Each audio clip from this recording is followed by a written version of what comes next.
Hi friend, this is tips to use control panel setting. First open control panel from your computer. You can see this. There are programs and features, network sharing centers. Almost and most important setting is network and sharing centers. So click on this. Now you can see this folder. After that, change adapter settings. According to your Wi-Fi setting, you can open this.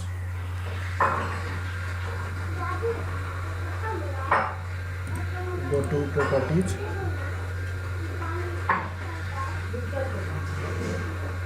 Now set your demands. Click on OK. And